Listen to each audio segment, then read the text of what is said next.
It's noon here in Ventnor City, New Jersey, and our nation's capital, Washington, D.C., and this is news that you can use for Tuesday, February 27th, from CarEdge with your hosts, me, Ray, and, well, Zach, the kid with a lot of damn hair.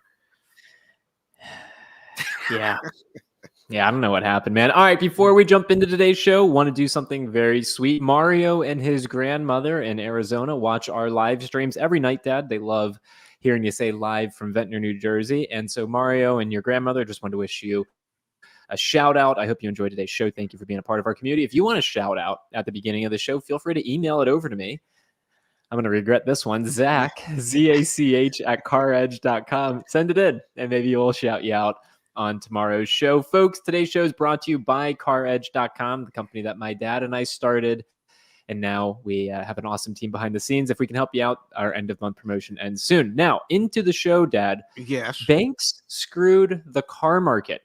Okay. I want to talk about two things today with you, two things in particular. The first one, Dad, being auto loan delinquency. We have more and more folks falling behind on their auto loans than ever before. And that is not a hyperbolic statement. There is no data that suggests auto loan delinquencies have ever been as bad as they are right now. There's all sorts of articles on it, as well as even the Federal Reserve Bank of New York talking about how they need to monitor this.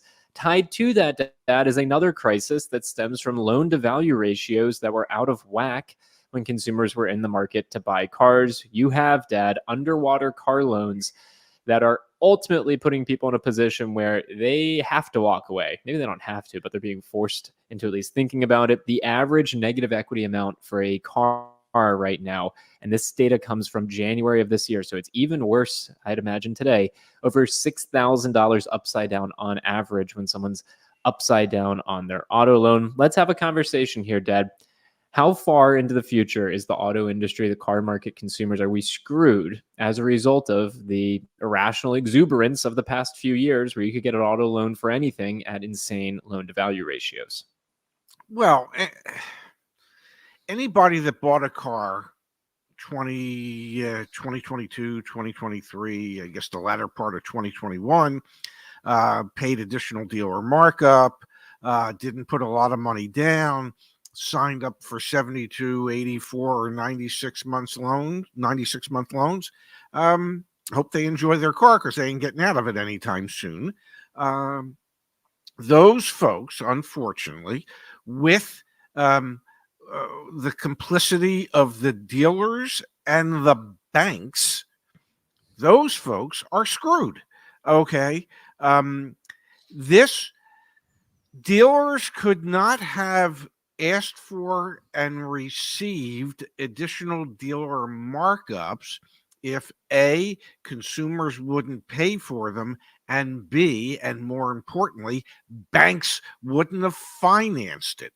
Because my guess is that, yes, we have seen the amount of the average down payment on a car purchase go up slightly, but not enough to cover the additional dealer markup, the additional dealer profit, and everything else involved. So banks, none of this could have happened if the banks wouldn't have financed it. So when I say banks are complicit in this, that's what I mean. This couldn't have happened if the banks didn't say, okay, instead of only lending up to 120% of invoice plus fees or MSRP plus fees, we'll lend 150, 160, 175%. If they don't do that, people can't buy those cars. Dealers can't get that extra dealer margin, and people wouldn't be buried in 72-month, 84-month, or 96-month loans.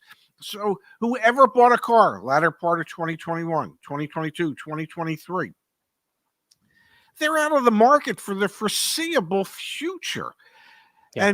And I can tell you from the years that I was in the business, even though the length of time people are keeping their current cars is growing to a degree, most people end up trying to trade out of the damn thing like 36 to 42 months into whatever length loan they have.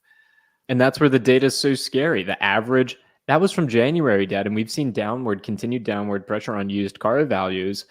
People are probably not $6,000 upside down, especially, oh man, imagine you bought, hate to already go there so early in the show, but imagine you bought an EV, man. Holy cow, you're not 6 grand underwater. Or imagine you bought a Jeep Gladiator. You're not 6 grand underwater. I mean, you're 10 grand plus underwater. I mean, it's no wonder you're saying people are out of the market. Yeah, when you go and you look at the monthly payments that you're getting when you're approved on an auto loan, which thank goodness you got approved, but now you're rolling in $10,000 in negative equity. It's a lot of money. Well, of course, it's a lot of money, and for every $1,000 worth of negative equity you're rolling in, it's adding, I don't know, between $20 and $25 a month to your car payment. So if you're rolling in $10,000 of negative equity and you're not coming up with any cash to compensate for that, well, $200 to $250 a month of your new car payment is just going to service the existing debt that you were unable to clear on that trade in. Yeah. So no wonder the average new car payment today is $750 a month. No wonder 18% of all car loans that are being written have a payment exceeding $1,000 a month. And that 18% is the highest level it has ever been. And my suspicion is that going forward, we will see that number jump to 20, 22, 25%. It is, people are, if it's only $6,000, that's what, $120 a month it impacts your payment. Yeah. And that number, that $6,000 number is going to go up. So unless people have cash, and most people I know don't have any, at least not sizable chunks of it. Yeah, it's the scary data is that the banks helped to put current consumers in this situation. Let me show you something, Dad. Let me show you something. I got this email yesterday. I'm going to keep it anonymous. I oversee all contracts and funding, and I see firsthand on a daily basis the awful contracts customers are signing, contracts with thousands in front-end and back-end products, massive random fees, and other dealer tricks. This was sent to me from someone, again, we're going to keep it anonymous, but this was sent to me from someone who works within Capital One, yes, saying exactly what you're saying, Dad. Yeah, but it can't happen if Capital One doesn't approve the damn loan to begin with. If Capital One doesn't buy into the concept of allowing the dealer, they might allow the dealer 130% of MSRP, including fees, plus any back-end accessories that get sold. Well, back-end accessories that get sold can be thousands upon thousands of dollars. And they are all marked up. So the amount that the bank is willing to finance on those back-end products is way above what the actual value of those products is. So if the banks keep saying, okay, we'll allow you to do that, then it's the bank's fault. The banks, somewhere along the line, and it's not going to happen because these are all publicly traded companies, and they have a fiduciary responsibility to create as much profit and return on investment for their stockholders as they possibly can. So with that in mind, it is hard for them to say, okay, we're going to stop, even though they know they should. Okay. The government knows they should. The banks themselves know they should. The dealerships know they should. The stupid ass people that are signing the contracts, know they shouldn't sign that contract and wish the damn bank would have said no, but they sign it anyway. So there's got to be some personal responsibility from the buyer to say, this doesn't make financial sense, not only for me, but for the bank, for everybody. So as a consumer, take it upon yourself to protect your interests. How do you do that? You get educated. You get educated through CarEdge so that you have a better understanding of how dealerships operate, how they manipulate the numbers, how they manipulate you emotionally to get you to say yes. You need to be educated. And then you need to be strong enough in who you are to say, you know what? As much as I can't afford it. I don't care that the bank says that I can. I don't care that the dealership says that I can. In my heart of hearts, I know I can't. So I will say no. And that is the hardest 2-letter word for American consumers to master. The word no. To realize that it is not in your best interest to move forward. So don't. And I don't mean to be preachy, because we all know I'm a short, fat, balding windbag, but there is certain truths to what I am suggesting here, and so A between short, fat, balding windbag. yeah, apparently, so between the consumer not having enough balls to control Discipline. themselves, and Discipline. Yeah. the bank just saying, okay, what the hell, we're all getting screwed. Yeah. No, I mean the blame is it goes around, right? You said it really, But it really, really well. starts I don't need. here. It starts here. It starts with the consumer. It starts with the buyer. But Okay. that you saw it happen every day, okay? Yes. Obviously, CarEdge, we've been around for 4 years now. So, I mean, really a crazy time to start our business. We saw what happened when there was no inventory. We had peers, community members, friends buy Kia Tellurides with $5,000 additional dealer markup, and we said, "Don't do it. Stop doing it." So the customer's at fault there. Then the bank who's approving Yeah. that auto loan. I honestly, I hate to say it, that I don't blame some of those dealers for what they were doing. There was no supply, so they were taking advantage of the situation. Is that how I would have run my business? No, absolutely not. But I get it, supply and demand. But then the onus goes on who's approving the auto loan. Yes. What are you financing that $5,000 against? Nothing. No. The car's not worth $5,000 more. Just because market conditions dictated it was in that moment, or it was in that moment, doesn't mean it actually is. We're seeing that right now as vehicles depreciate like rocks again. Yes. The customer. And so I put everyone's the dealer, the customer, and the banks are all at fault here. Obviously, I want to be very clear. We were doing our best to support, identify, and point people towards the dealers who weren't doing dealer markups. That was not something we were, sitting idly by. But still, I mean, the blame goes all around, like you were saying. The blame, you can cast blame on the dealerships and you can cast blame on the banks, but it starts with the consumer. If the consumer doesn't have enough discipline to understand what they're doing to themselves, if they aren't educated enough to understand that it is not in their fiscal financial best interest, it's their personal responsibility. We can help. We can help and guide, but we can't take your hand and hold it for you and sit down and have that serious heart-to-heart conversation like, well, are you willing to give up that Starbucks every day, or so it can go to your car payment? How about lunch? What were you thinking about lunch? Will you give up lunch?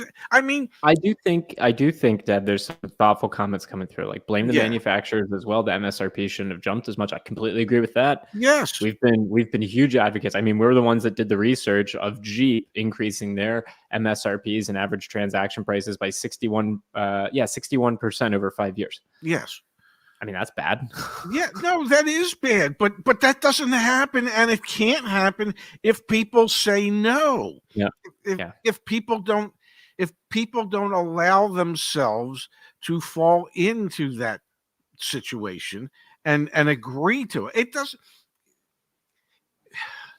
None of it happens if, as the consumer, you utter that powerful 2-letter word, Yeah, no. no.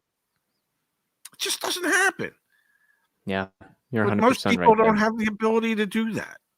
Can And I Brown's got okay, a go ahead. Oh, no, go for it, Well, Pop, sorry. I wanted to offer a public apology. Sure, go for it. I just, yesterday, one of our commenters said that he got $3,500 off on a 2024 Honda Civic Sport, and I said, "Well, they don't have that kind of margin in the car. I'm sure that didn't happen." I just, I find it hard to believe. Well, God bless him. The gentleman was kind enough to send us a copy of his agreement. He literally got $3,500 off. I said yesterday, man, if it is true, I as this windbag, I would publicly apologize, and I would like to do that. I owe Gary an apology for not wanting to believe that some dealer out there in the San Francisco area, if I remember correctly, was willing to take that kind of loss, President's Day weekend, in order to sell a car. And as somebody said in the comments, Ray, you always say, well, what about, well, just move the metal, damn it. Yeah, you move the metal, damn it, when, I don't know, you're like overstocked. If it's something like Hondas and Toyotas, where you have a limited day supply of vehicles, typically you don't move that metal at a Yeah. loss. But in this particular case, the dealership did. The customer was correct. I was wrong. And one of the nice things about me, whether you like it or not, is that if I am wrong, I will man up and admit that I was wrong. So It was an awesome deal.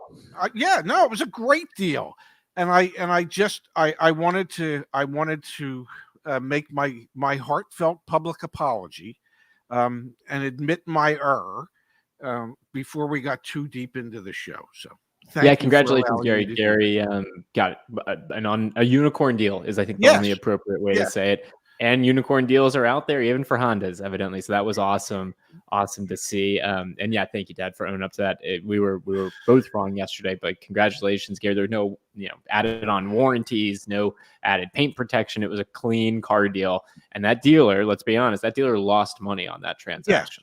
yes. Even after holdback and everything else. Now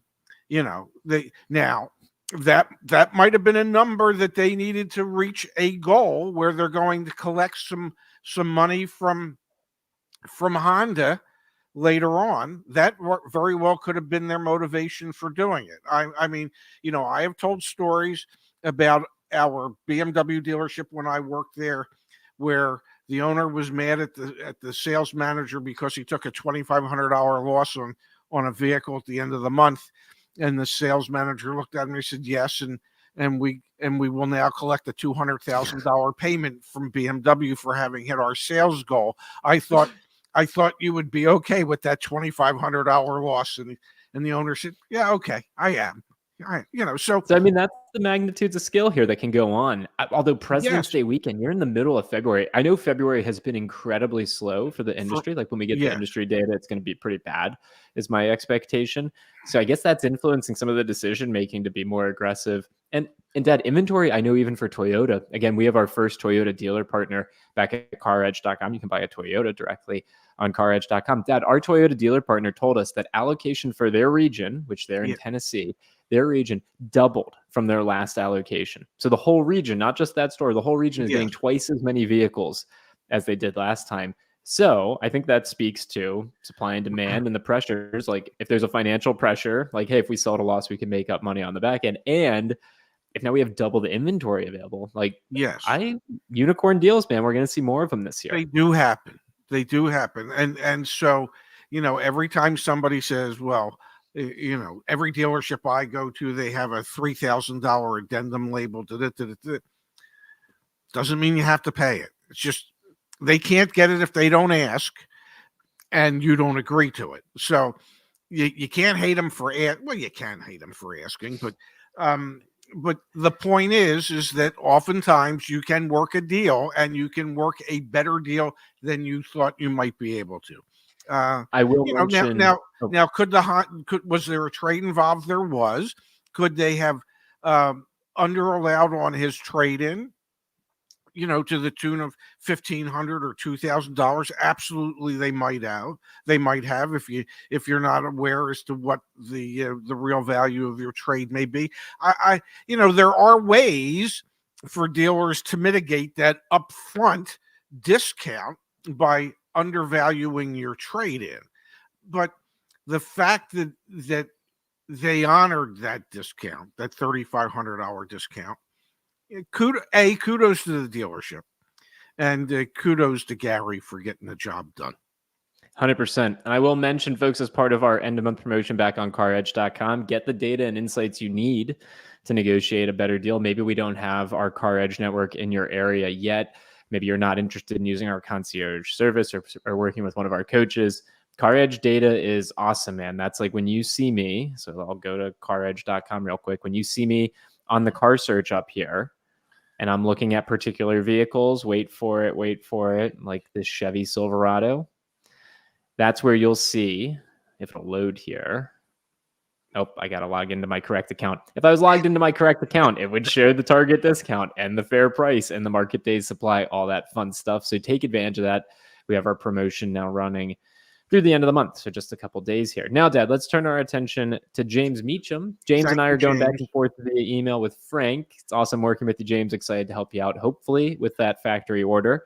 Excited to help you. Thank you for the contribution. Spot on. Personal responsibility is key. There are parallels with lenders approving loans at an LTV well over 100%, the value of the car, and lenders in 2005, 2007 approving mortgages in excess of the home value.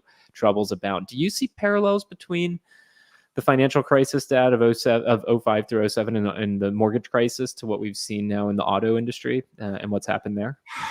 Well, yes, you know, and the reason I say that was simply because of the outrageous amounts over MSRP and over NADA book value, loan values for used cars that banks were lending in late 2021 and 2022 and into 2023.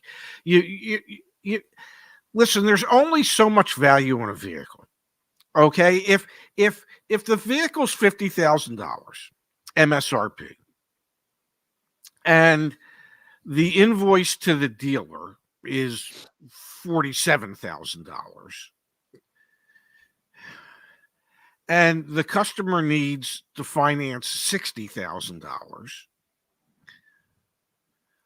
well, you're already $13,000 above what the real value of the vehicle was at invoice. An invoice isn't the real amount that the dealership paid for the car. Yes, they paid the invoice amount, but they've also collected floor plan assistance. Mm-hmm. They've also collected advertising, marketing assistance money, and they are collecting holdback. Holdback is typically anywhere from 1.5% to 3% of the MSRP of the vehicle. So that $47,000 invoice car might have an actual real value, cost operation value to the dealer of 45 grand, and you're financing 60 for the customer. Well, only $45,000 of that is secured by something. It's insane, man. Yes, that other 15,000. Well, that's secured by the goodwill of your customer who's paying back the money. And if they choose not to, then you got $15,000 worth of air that you financed, and there isn't $15,000 worth of value to that air. So yeah, it is similar. Yeah, so absolutely, it's similar, and it's the bank's fault. You know, when it was the bank's fault during the mortgage crisis, and the government did try to, I think it was the Dodd-Frank bill, did try to address it to some degree, and to look more closely at loan to value and debt to income and things like that. You know who got a carve out from Dodd-Frank, Dad? Who? The automobile Auto industry? loans.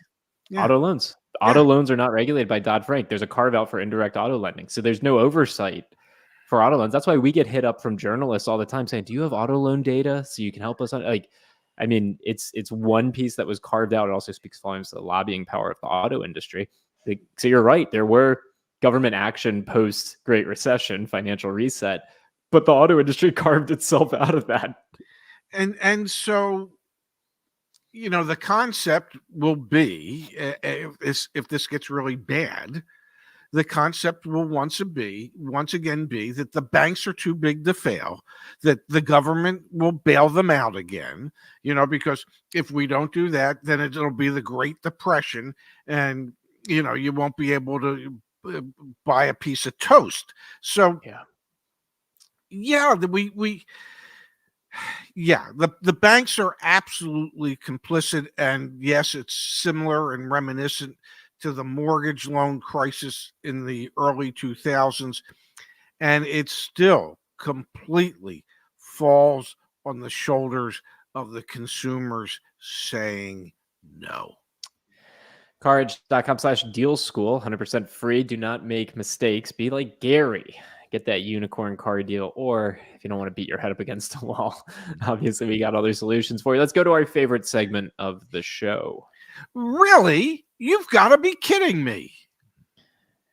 Alrighty, Jeep dealers. Yeah. Here's $1,000 off of MSRP. Also, Jeep dealers. Here's $4,000 in BS add-ons. Look at this, Dad. We've got a lingering 2023 Jeep Gladiator Rubicon. All right, these things are obviously not moving fast. The MSRP is $62,540. The AutoNation savings of $16,371 takes you down to $46,169. Add all of the add-ons back in, and you're back up to $50,342. This customer, Dad, reached out, shared this to me, said, I wanted to buy this truck. I'm not buying this truck. I'm going to go through CarEdge instead. And I'm looking at this, and I'm like, just don't charge $4,000 in add-ons, and you had a car deal. This is hilarious. When is $46,169 not really $46,169?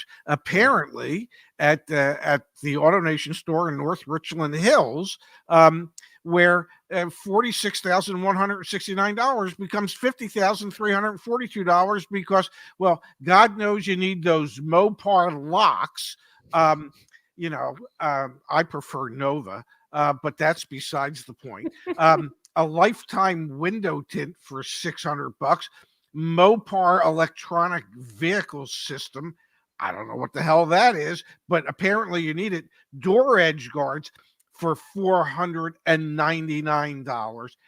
$499. And if it's the clear door edge guards, I'm guessing, let's see, there's 4 doors. So yeah, they probably have, I don't know, $30 tied up in that. The appearance protection, I'm assuming that's like paint protection for just $699. Dent protection for 3 years. I got to tell you, if the vehicle was in a hailstorm, you'd be hard pressed, even with that, to have $700 worth of dent repair. So $700 for 3 years worth of dent protection, which is paintless dent repair, and they probably limit it to, can't be more than the size of a quarter. So how many of those dings and dents do you get in your car that if you just went out on your own and found somebody to do it, you'd get it done for 50, 60, maybe $100 a throw. A bed liner for $700. I mean, people wonder every day, dealerships wonder every day why I bashed them. Okay? There. Stop doing that. I'll stop bashing. I swear to you. If you stop doing that, Hell, truth of the matter is, if you stop doing that nonsense, I'm going to have to go away because there'll be nothing for me to say. You want to I shut will me say, up? Tom, Stop doing that stuff. yeah, you want to shut me up? Stop too. I love that. I will say, Dad, I ran the VIN over on CarEdge.com. I went to the car search and ran the VIN. So you can see our target discount on this is about $4,700. It's worth saying that's the dealer discount. Igor in the chat is right. There's like 15, 16, 17% manufacturer incentives on Yes. these right now. So they were actually offering a fairly substantial dealer discount, right? Yes. Like the dealer discount here is probably somewhere around $6,000 once you take out the fact that the OEM is offering about 10 grand out of that AutoNation savings. But then they add back the $4,000. It's effectively a $2,000 dealer discount. That is not appropriate. We think there should be more there. And look how long they've had it at 198 days on the market, and there's a 201 days supply. So this is the type of information. Again, that customer is now just buying the Jeep Gladiator through CarEdge. We're having it shipped to them because they know they're not going to have to deal with any of that crap. But that's kind of some perspective for what you should be shooting for there. And I just don't get it, man. If the car is on your lot for 200 days, it's not moving. The OEM's giving you 15% off. Why are you playing the games? You know, I can't quite rationalize it. Because that's what they do, because they don't know any better, because they don't want to modernize their systems. Okay. Yeah. They don't want to come into the 21st century and make it simple, not only for the customer, but for them. Yeah. Okay. They don't want to do it. The GM of that store, who gets paid off of net profit, is thinking to himself, hey, whatever we got to do, whatever games we have to play in order to be able to significantly impact our net profit, we're going to play, as opposed to saying, hey, let's just put a fair price on the vehicle, make it easy for the salespeople, make it easy for the customer, move a unit and move on in life. Now I'm not saying they should necessarily lose money. Okay. Well, on this Jeep, I think that might be the case, man. Yeah, but my point is, if you approach the business in a manner like Mullinax does, where you figure out what your margin needs to be, you advertise the price of the vehicle at that margin. If you don't mind, I'm going to cut you off. Because what about how CarEdge does it? That's exactly how we're doing it. Well, yes. There's no shade on Mullinax, but I want to try and work this into our brains. That's what we're trying to do.